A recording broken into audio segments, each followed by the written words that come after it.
Over ₱1 trillion in local government share will be forked over by LGUs to augment national government tax proceeds in the National Tax Allotment Program. As such, even greater and broader response to constituent needs is expected, which jives with the President's order to ramp up partnership and respond to needs in the community, as our Kenneth Paciente tells us in this report. The Budget Department will channel funds to LGUs that serve as the first responders to the needs of communities. This is to bring government services closer to the people, in line with the directive of President Ferdinand R. Marcos Jr. According to DBM Acting Secretary Rolando Toledo, this move will further strengthen the capacity of local governments to address the challenges within their jurisdictions. In fact, under the 2026 General Appropriations Act, LGUs will receive 1.19 trillion pesos in National Tax Allotment or NTA, on top of more than 31.7 billion pesos in special shares from national taxes and 1.41 billion pesos from fire code fees. Ang ibig sabihin lang po nito, LGUs ang pangunahing tagapagplano at tagapagpatupad ng serbisyong panlipunan sa antas ng komunidad. Hindi lang sila tagatanggap ng pondo, sila na ang may hawak ng manibela. Dagdag pa rito, ang 57.87 billion na local government support funds sa 2026, mahigit doble kumpara noong nakarang taon.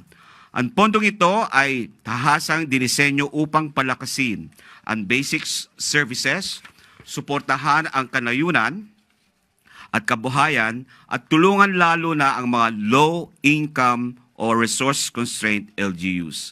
The DBM also clarified that while the ball is in the LGU's court when it comes to programs and projects, implementation cannot be haphazard and must instead be well-planned and anchored on clear LGU development plans. Ngunit higit pa sa laki ng pondo, mahalaga ang malinaw na patakaran.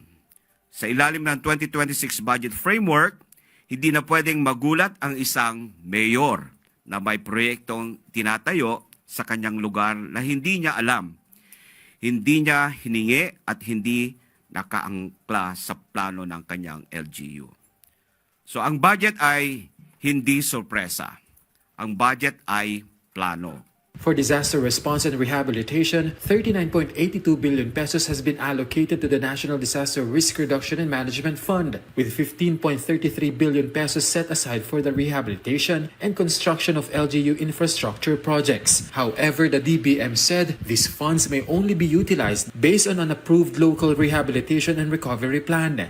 Ang LGU ang magpapasya kung ano ang uunahin: bahay, paaralan, health facility, infrastruktura at kabuhayan ayon sa aktwal na pinsala at pangangailangan, hindi ayon sa dikta ng kahit sino. The palace stressed that this measure is meant to empower LGUs to strengthen local services and enhance their capacity. Meanwhile, the DBM also assured that the salaries of government employees will not be affected following the veto of certain portions of the national budget, including the payment for personal services or PS requirement. Hindi maapektuhan po ang mga sweldo ng ating mga regular employees kasi nakasaad na po sa budget ng bawat ahensya ang pansweldo ng bawat membro ng ating civil servants. Yung ating mga newly hired, of course, that will all depend doon sa pagre-request ng ahensya on how fast they can fill in a request for filling up a position at the same time creation of position. And hindi rin sila maapektuhan because mayroon tayong tinatawag na special purpose funds naman. The agency further clarified that although funding for the Comprehensive Automotive Resurgence Strategy or CARS and the Revitalizing the Automotive Industry for Competitiveness Enhancement or RACE programs was vetoed, solutions are still being sought to settle payments to local automotive firms. Kenneth Paciente from the National TV Network for a new and better Philippines.